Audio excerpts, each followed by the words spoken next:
तर मित्रांनो आज आपण करूया शेवग्याच्या शेंगाचा रस्सा भाजी.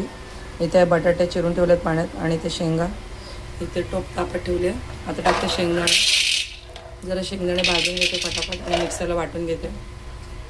चला तर मित्रांनो इथे बघू शकता शेंगदाणे भाजून झालेत. ते तेल तापायला ठेवले मी. तेल तापलेलं आहे. आता टाकूया थोडेसे कढीपत्ते.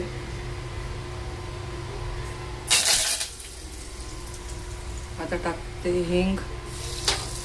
आता टाकूया कांदे. चला तर कांदे 2 सेकंद परतून घेते. चला तर मित्रांनो इथे बघू शकता कांदे आपले लाल झाले. आता टाकते याच्यात मसाले. तिखट, हळद, धणेपूड आणि मीठ. चला मसाले 2 सेकंद परतून घ्यायचे आहेत आपल्याला. लगेच टाकूया टोमॅटो. चला तर मित्रांनो इथे बघू शकता कांदे पण परतून झालेत. मसाले पण आपले चांगले शिजले. आता टाकूया टोमॅटो. टोमॅटो 2 सेकंद सॉफ्ट करून घेते. सोबतच टाकते बटाटे. बटाटे पण शिजवून घेते सोबत.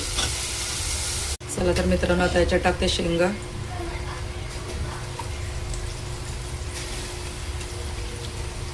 आधीच आपल्याला पाणी नाही टाकायचं आहे, नाही तर शेंगा आणि बटाटे शिजणार नाही.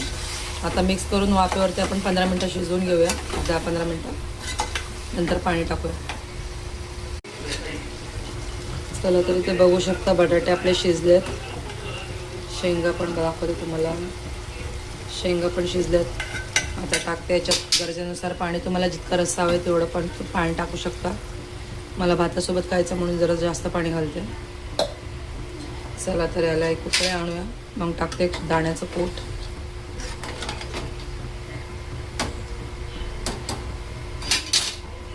चला तर मित्रांनो बघू शकता इथे रस्स्याला मस्त उकळे आले. आता टाकते दाण्याचं पोट. चला 1-2 मिनटं अजून उकळी काढते. गॅस बंद करते. आपलं भाजी रेडी. तर मित्रांनो इथं बघू शकता आपलं गरमागरम भात आणि शेंगाचं रस्सा भाजी रेडी आहे. चला तर आम्ही जेवायला बसतो. तुम्हाला जर माझ्या रेसिपीज आवडत असतील तर व्हिडिओला लाईक, शेअर, सबस्क्राईब करा आणि जास्तीत जास्त शेअर करा.